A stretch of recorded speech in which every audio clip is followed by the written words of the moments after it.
Hi guys, so today I want to talk about temper tantrums and how to cope with them. I put my recent Thanksgiving vlog up and there were lots of temper tantrums in it and a lot of you could relate to it and were like, how do you deal with it? So I thought I would do a video on that. I found it really hard this second time. I've got two sons, so I don't ever remember my eldest having this many temper tantrums or them being that bad, and I don't know if it's because I've forgotten, if it was his personality, it was because he was my one and only, so all I had to deal with was his temper tantrums and nothing else. I really don't know. I think it might be my youngest's personality. He's very strong-willed, stubborn. He doesn't give in easily. I'm hoping that that will be a good thing in the future, that he will never give up and, you know, be stubborn at work and stuff like that. I'm trying to think of it as a positive, but it's really hard at the moment. He's going to be 2 years old in 2 weeks time, so we are in the thick of terrible twos at the moment. So I really hope that some of my tips will help you. So my first tip is the best way to deal with a temper tantrum is to avoid it completely. What I mean by that is by always having snacks on you, by not trying to do things when they're tired. You know, sometimes you're invited to things and you think, oh, I'd love to go to that, but I just know that's a really bad time of day, that's nap time. It's not going to be fun for anyone, so you kind of have to maybe turn those kinds of things down. Also, it's important to have age-appropriate toys. I've really felt this the second time round because Caleb gets so frustrated sometimes when he's playing with his older brother's things that results in a temper tantrum.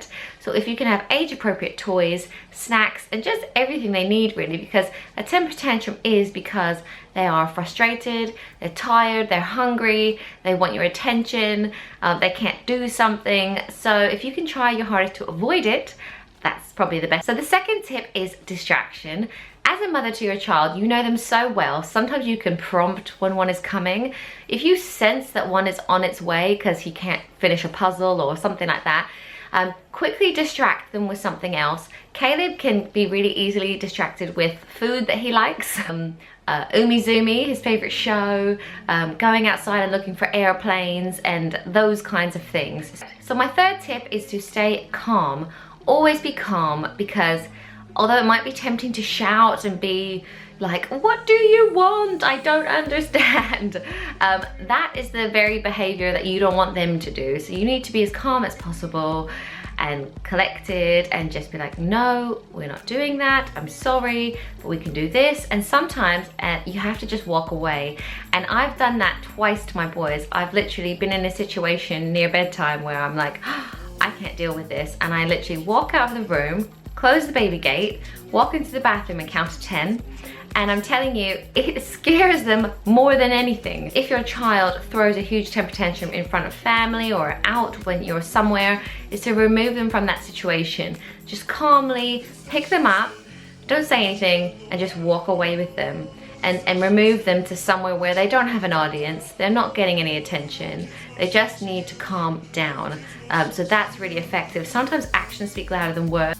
Right, my fourth tip is to be consistent.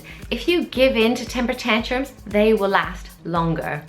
So I know it might not feel like it when your child is in the terrible twos. All of these temper tantrums will have stopped by the age of 3. You'll be able to reason with them, you'll be able to talk them around. You won't have all of these temper tantrums as long as you're consistent. So as long as you are sticking with your rules, no, we don't have chocolate for breakfast, and if you throw a temper tantrum, it doesn't mean you're gonna get chocolate for breakfast. That's the rules. You have to be consistent with your rules, or you're teaching them that by behaving in that way results in what they want, and that's really not where you want to be. You need to just stick to your guns. As hard as it is, don't give in. That's easier said than done. I mean, I freak out sometimes too. Right, so my last tip is one that I've only recently just discovered, and that is to give my baby choice.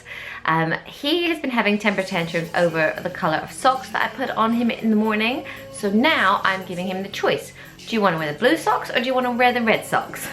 Do you want to wear the yellow top or do you want to wear the green top? And then he can choose. He feels like he's in control of the situation. And I don't know, he's obviously going through something where he needs to like exert his, you know, he needs to have his own power and make his own decision. I don't remember my eldest ever doing this, so this might just be his personality. But by giving him choice of, you know, a snack, do you want breadsticks or do you want an apple? he can choose and he feels like he's had that. So that has also been helping with the temper tantrums. Right, so I hope you liked my video and I hope that a few of these tips have been useful. Good luck.